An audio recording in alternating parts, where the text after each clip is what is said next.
Perkenalkan, nama saya John Christian Sidaputar, NIM 6203210020, kelas IKUR-D 2020, Universitas Negeri Medan.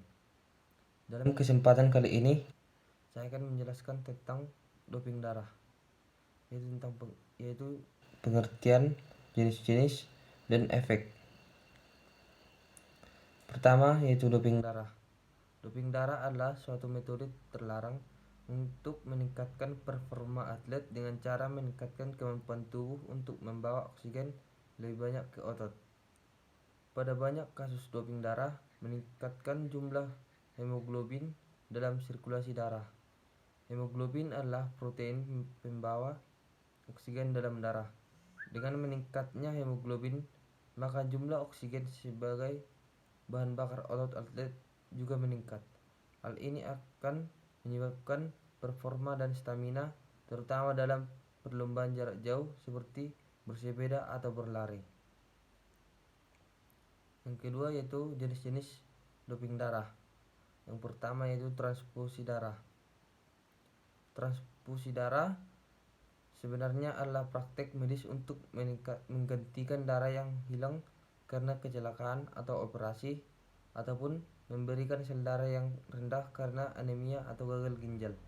Transfusi darah yang dipakai untuk meningkatkan performa atlet ada dua jenis, yaitu autologous transfusion yang menggunakan darah atlet sendiri yang diambil lalu disimpan untuk penggunaan selanjutnya.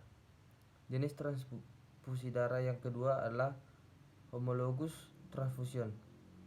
Penggunaan darah orang lain yang memiliki golongan darah sama, namun doping ini bisa dideteksi. Metode deteksinya mulai dipakai sejak tahun 2004 dalam Olimpiade musim panas di Athena, Yunani. Yang kedua yaitu injeksi EPO. EPO adalah hormon yang diproduksi di ginjal dan berfungsi mengatur produksi sel darah merah. Dalam praktek medis, injeksi EPO diberikan untuk menstimulasi produksi sel darah merah.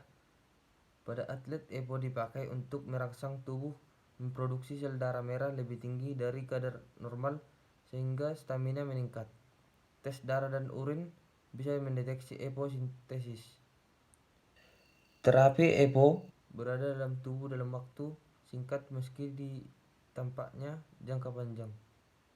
Ia berarti agak sulit mendeteksinya.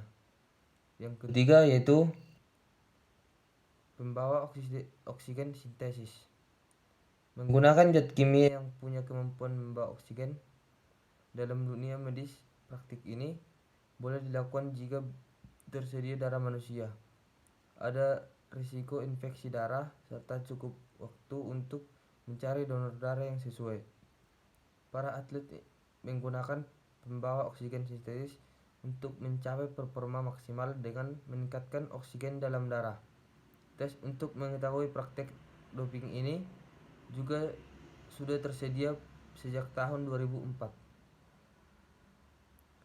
Yang ketiga yang saya jelaskan yaitu efek doping darah. Kendati bisa meningkatkan stamina saat bertanding, tetapi doping darah memiliki resiko yang sangat berbahaya. Dengan meningkatnya jumlah sel darah merah, maka resiko pengentalan darah juga meningkat. Ini berarti jantung harus bekerja keras memompa darah ke seluruh tubuh. Akibatnya, risiko penyumbatan pembuluh darah, serangan jantung, dan stroke juga meningkat.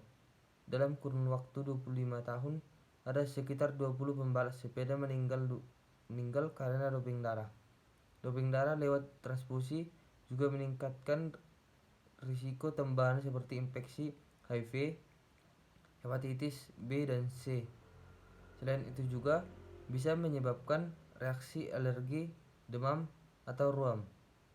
Sementara itu, injeksi EPO bisa menyebabkan hiperkalemia atau meningkatnya level plasma potasium dalam level berbahaya, meningkatnya tekanan darah, serta gejala flu. Sekian yang saya sampaikan. Jika ada salah kata, mohon maaf.